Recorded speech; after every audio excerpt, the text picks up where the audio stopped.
pesca aqui. Bom, meus amigos, em primeiro lugar, eu gostaria de agradecer a professora Silvia pelo convite, meu amigo Cândido, meus colegas advogados, meu eterno professor Roberto Freitas e a todos os presentes. Bom, meus amigos, o tema da minha palestra de hoje, na verdade, é sobre os novos juristas e os velhos juristas. Aliás, o contrário. Os velhos juristas e os novos juristas. O que estão ensinando nas universidades de Direito, nas faculdades de Direito? O que mudou? Né? Por que todo dia o Supremo Tribunal nos dá um susto? Né? A gente abre os jornais e fica incomodado, fica receoso com o futuro do país. E eu vou falar um pouquinho dessa história através da minha própria experiência dentro de um programa de pós-graduação em Direito. As coisas que eu ouvi, as coisas que eu vi serem defendidas na minha área, e coisas assim que são risíveis, mas de tão repetidas, né? As pessoas acabam engolindo. Bom, o primeiro crime que fizeram contra os cursos de Direito, contra o ensino do Direito, foi assassinar o passado. O velho jurista, pessoal, era acima de tudo alguém que conhecia o passado. Alguém que conhecia o comentário dos antigos comentadores, alguém que conhecia a tradição em que ele estava inserido, alguém que conhecia seu direito pátrio e conhecia o costume. O velho jurista era alguém que sabia duas coisas que os novos juristas esqueceram. Em primeiro lugar, o velho jurista sabia que existia algo chamado povo. Segundo, o velho jurista sabia que a sociedade era algo orgânico, que uma caneta, uma lei não ia transformar tudo de uma hora para outra. O novo jurista esqueceu. Nossos novos juristas são educados para assassinar a história do direito. Vou dar dois exemplos. Primeiro, outro dia eu abri um livro de direito penal, e uma teoria muito rechaçada no direito é a teoria do direito penal do inimigo, que é uma teoria de um alemão chamado Günther Jacobs, que, na verdade, assim, é uma análise sociológica em que ele afirma que há dois tipos de cidadão. O cidadão comum, que tem que gozar das benesses, das garantias do direito, e o inimigo, que é um inimigo terrorista e um membro de organizações criminosas internacionais. Para esse é preciso outro direito. É isso que o Jacobs defende. É por causa disso ele é um grande maldito na academia. Né? Fala Jacobs é uma coisa, né? O cara só disse isso. Que tem que ter um direito diferente para o terrorista e para o membro de organização criminosa, porque eles não comungam dos valores dos quais eles querem se beneficiar na hora do julgamento. Bom, eu abro um livro de direito penal e eu vejo lá, eu nem sei como é o nome, eu vejo lá o autor dizendo assim: essa teoria, na verdade, teve um precursor, Santo Tomás de Aquino. Santo Tomás de Aquino. Aí eu me assustei, né? Tanto faz. Eu vou botar no chão, se você me permite. Cadê a foto?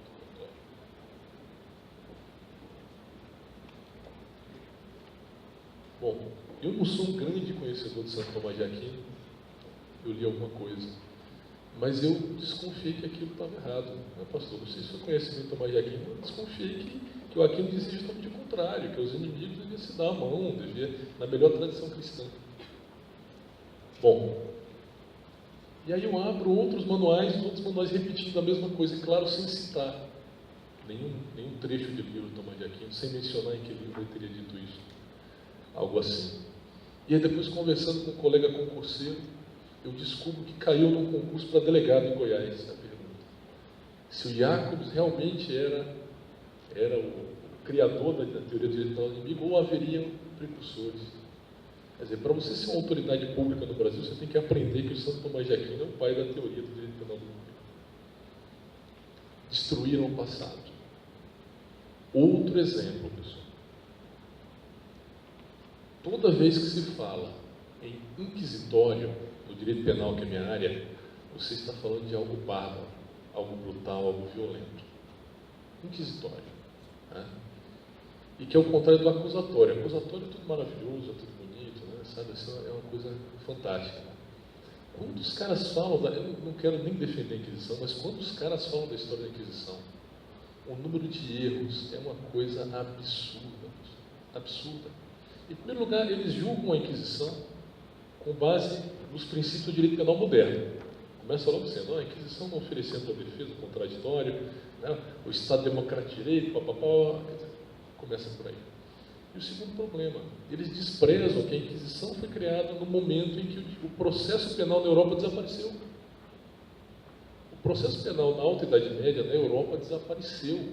O que havia era duelo judicial, era ordalho, era a verdadeira barbárie no direito. Então a Inquisição era bruta, era, mas comparado com o processo que havia, era inacreditavelmente mais sutil. Inacreditavelmente. E outra, se você comparar a Inquisição com outros tribunais até posteriores, você vê que a letalidade dela era muito baixa. Vou dar um exemplo. A Inquisição estima-se que ela executou 5.000 pessoas na Europa em 400 anos. Tá? O Tribunal Revolucionário Francês executou 56.000 pessoas em 10 anos. E você encontra em livros do direito dizendo assim, que a barbárie da Inquisição só foi superada pelo iluminismo dos revolucionários franceses. Você encontra isso nominalmente escrito. Quer dizer, assassinaram o passado. Não estou aqui fazendo apologia de tribunal nenhum, mas assassinaram o estudo da história do direito. Por que ninguém diz assim, poxa, esse processo penal é terrível, né? Esse aqui é um processo penal soviético. Ou é um processo penal típico do socialista? Ninguém diz isso. Quer dizer, quando é brutal, é inquisitório. Quando é brutal, é inquisitório. Bom, dos muitos enganos dos quais eu tomei conhecimento no programa de pós-graduação brasileiro, eu trouxe uns aqui para mencionar que são muito engraçados. Eu sou criminalista, como vocês sabem, estudo direito penal. Há uma corrente muito curiosa chamada criminologia crítica. Acho que o professor Roberto deve conhecer bem de ouvir falar. A criminologia crítica é fruto da chamada virada criminológica. O que é isso, pessoal? Até o século XIX se estudava o delinquente para saber o porquê do crime. Em meados do século XX, os caras disseram, não, a gente tem que estudar as instituições para saber por que a instituição persegue determinados tipos de pessoa. Tá? Que é o que eles chamam de teoria do etiquetamento, tá? O labeling approach. E aí os caras fundiram marxismo com criminologia. E os caras chegam à conclusão que o sistema penal existe para manter a opressão de classe, para punir o mercado de reserva, o exército de reserva, né? Para punir os indesejáveis. Né? Aí começa aquela chuva de conceitos que todos devem estar acostumados. Então, para eles, a polícia, né, o judiciário, etc., eles existem para manter a opressão de classe. Mas olha só, tem uma coisa errada aí. Né? Vocês já perceberam que as pessoas que mais precisam de polícia são as pessoas mais pobres? Lógico, né? O pobre pega ônibus, o pobre mora longe, o pobre mora em bairros pouco iluminados, com pouca presença do Estado. O que ele quer? Polícia. Ele quer polícia. E aí o pobre vai lá e vota na chamada bancada da bala, entre aspas. E aí sabe o que eles dizem desse pobre, professor Roberto Freitas? Eles chamam nominalmente de ralé, que são aqueles que aceitam o fascismo voluntário. Ou seja, você é um pobre, mora num bairro distante, não tem polícia, você é assaltado, você quer polícia, você é um fascista. Que tal? Chamam nominalmente ralé. É um conceito criminológico criado pelo pessoal da UFSC. Ralé é o povo que vota na bancada da bala. Confirmando aquela nossa intuição de que eles odeiam o povo. Eles adoram o povo quando votam na esquerda, quando votam em pastor, ou quando votam em policial, eles odeiam o povo. Bom, o segundo erro, esse é até bem engraçado, porque ele é bastante otimista. É o abolicionismo penal. Isso é uma maravilha, né? Os caras acham, assim, que, a grosso modo, que são as instituições que criam a violência humana. As instituições retroalimentam o crime. As instituições como a cadeia, como a polícia e o judiciário, são fatores criminogênicos. Então, a solução para acabar com a criminalidade é abolir o sistema penal. Completamente. Aos poucos, né, devagarzinho. Até que você acaba completamente, né, com o sistema penal. Eu ia comprar um fuzil e eu tinha uma lista de algumas pessoas para matar, né? Não ia ser crime. Né? Vocês iam continuar tendo que me convidar para jantar na casa de vocês. Né? Ninguém ia poder dizer que eu sou um criminoso. Mas, enfim, brincadeiras à parte. Aí você diz para o cara assim, meu amigo, mas e o desejo de vingança?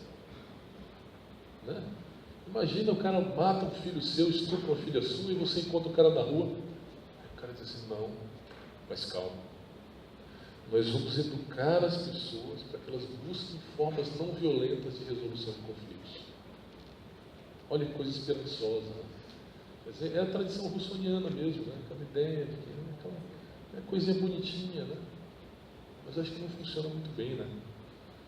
Uma vez, eu tenho que contar essa história, já contei muitas vezes, mas eu tenho que contar de novo. Uma vez eu estava em Fortaleza e um cara bateu a carteira do senhor no calçadão. Ele se embananou, tinha uma turma jogando bola, a galera pegou ele. Aí começaram a pancada, rasgaram a camisa, e aquela coisa toda. Adivinha o que o bandido gritou? Polícia. Pelo amor de Deus, chame a polícia. E realmente foi a polícia que salvou ele de ser lixado. Pronto, ali, aquele bandido, ao gritar a polícia, ele deu uma aula de criminologia completa. Ele está dizendo, olha, meu amigo, o sistema penal existe para racionalizar a violência da comunidade. Se você deixar o cara lá, o cara morre. Pô, como é que a polícia diz isso? Não, mas tem que ensinar os caras do futebol lá, chamar um por um, né? Mandar abraçar o ladrão, né? Enfim, eu era submetido a esse tipo de teoria, né? Nada contra quem defende, eu queria acreditar nisso. Eu queria acreditar, porque, pastor, isso aqui é a promessa do reino. É a promessa do reino. Não é verdade? Todo mundo vai se perdoar, todo mundo vai se amar. Né? É bem bonitinho. Né? Eu acho que o Roosevelt era bem cristão. Eu acho que ele era mais cristão que nós até. Esse era o problema. Bom,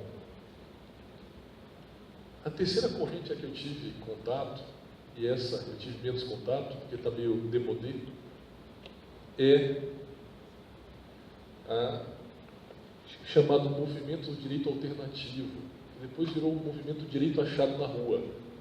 Já é um termo bizarro, né? Eu nunca vi nada achado na rua prestar, né? Mas os caras chamam, né? Direito achado na rua. O direito achado, o pessoal do direito achado na rua, o direito é um instrumento para fazer justiça social. Tá? O que é justiça social, pessoal? É o que os caras quiserem, a grosso modo, tá? Então, no final dos anos 90, um carro, mais especificamente um Chevette, bateu uma BMW em Porto Alegre. Tá? E o desembargador, o cara foi condenado a reparar o dano, o Chevette, o dono do Chevette, e no Tribunal de Justiça, a Câmara, por 2-1, decidiu que não, que tinha que ser o contrário. O cara da BMW, embora tenha sido vítima do acidente, teria que indenizar o rapaz do Chevette. O senhor conhece essa história, né, professor? Foi relatado pelo Hamilton Bueno de Carvalho, chegou a STJ, a STJ virou, logicamente, né? Não eram loucos. Mas isso é direito alternativo, né? Não, mas o direito tem que ser um instrumento para fazer justiça. Só porque o cara bateu no carro do outro, né? E tal, não, isso o cara, inclusive o cara é rico, né? Tem que pagar, claro. Né? Isso é o direito. Imaginem, meus amigos, isso é um acórdão. Está disponível na internet, você encontra. É um acórdão. Se isso não é o contrário do direito, não sei o que é. Esse está meio demodê, tá? A turma não está mais.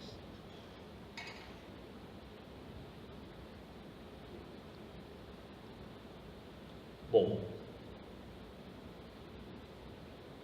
outra coisa interessante, pessoal. Aos poucos, vão se corroendo os princípios mais básicos do direito. Por exemplo, o princípio da igualdade.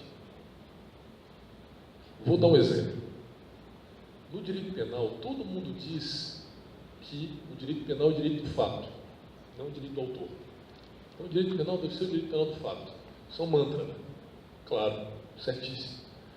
E aí dizem assim, não pode acontecer o que aconteceu no nazismo, que era o direito penal do autor. Você punia a pessoa por ele ser quem ele era. Ou o que aconteceu na Inquisição, por ele dizer. Tinha que punir o autor por ele ser quem era. O direito penal tem que ser do fato, tem que ser julgado pelo que a pessoa fez sem olhar a quem. Poxa, assina embaixo toda hora. Lindo. Aí, nesse começo de ano, um juiz lá do Amazonas soltou um traficante que estava com meia tonelada de coca. Meia tonelada eu acho que não dá para dizer que é usuário, né? Acho que nem o Maradona. Né? Mas enfim, meia tonelada, né? O juiz soltou o cara. No dia seguinte soltou, eram 2 bolivianos, os caras fugiram, né? E a polícia começou a investigar o juiz, achou estranho, né? Só que o juiz era um desses abolicionistas. Então eu até acredito que ele soltou de boa fé. Mas a polícia começou a investigar e achar que ele podia estar envolvido com essa quadrilha. E aí, a Associação dos Juízes para a Democracia lançou uma nota chamada Quem é Luiz Carlos Valois? Era o nome da nota. E lá dizia que ele era doutor, mestre, era um conferencista, palestrante, etc. E concluíam dizendo que não, ele não traficou. Ora, vocês não passam a vida toda dizendo que o direito penal é do fato. Aí quando é um palestrante, é um colega, é um par, não, ele não pode ter cometido porque ele é bonzinho, ele é doutor, não sei o quê. Eu até acho que ele não cometeu. Mas a argumentação é justamente o contrário do que os caras defendem a vida toda. O contrário. Vou dar outro exemplo do princípio da igualdade violada. Bom, todos sabem aqui que o direito moderno foi fundado sobre a categoria do indivíduo. Uma grande contribuição cristã, sem dúvida. O direito moderno, em geral, foi fundado sobre a categoria do indivíduo. Quando você funda o direito sobre a categoria do indivíduo, você abole os privilégios. Não foi isso que os peregrinos do Mayflower fizeram? Eles aboliram os privilégios, todo mundo é igual aqui. O que é privilégio, pessoal? É só a gente ir para a própria estrutura da palavra. Privilégio é lei privada. Ou seja, uma lei que te assiste por você ser quem você é. Que era típico da nobreza, né? Era algo bem medieval mesmo, né? Havia famílias, tinham determinadas prerrogativas e por aí vai. Então a abolição do privilégio é dizer, não, meu amigo, acabou isso, agora todo mundo é igual. Tá. Bom, eu conheço um rapaz, não é daqui do estado. Ele é filho de um médico muito conhecido. Ele vive muito bem. Ele é procurado. Está estudando para o Itamaraty. Poxa, o cara viveu bem, eu passei dureza, mas o cara viveu muito bem, eu conheço. O cara vai para as cotas, ele é negro. Ou seja, por mais que ele tenha pai rico, por mais que ele tenha as melhores escolas, as melhores condições, tempo, ele sempre vai ter benefício das cotas. Porque as cotas são um privilégio, uma lei privada. Uma lei que existe para amparar a pessoa porque ele é quem ele é.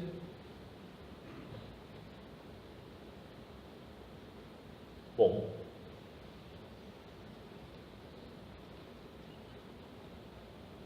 eu esqueci de dizer uma coisa importante sobre a criminologia crítica, pessoal. Isso eu ouvi em palestras, assim, está em alguns artigos. Eles dizem assim, olha, só tem um jeito de fazer justiça por meio do direito penal. Descriminalizar os crimes das classes subalternas, como, por exemplo, o tráfico de drogas e crimes contra o patrimônio. E apertar o colarinho branco. Não é legal? Ou seja, o socialismo não vence nas urnas. Aí você, não, mas você usa o sistema penal para prender os ricos e liberar os pobres. Para que eles possam, na expressão do Alejandro Alagia, que é um argentino, isso é uma praga latino-americana, tá, pessoal? A criminologia crítica acabou lá na Europa, ninguém mais fala disso, é um fóssil. O Alejandro Alagia diz assim, para que o pobre possa exercer o direito de resistir ao direito. Olha só que coisa bonita, você comprou, né? Você comprou um celular lá, pagou, dividiu em 10 vezes, né? Aquela dureza danada, trabalhando, estava pegando ônibus, o cara vem e te escora, né?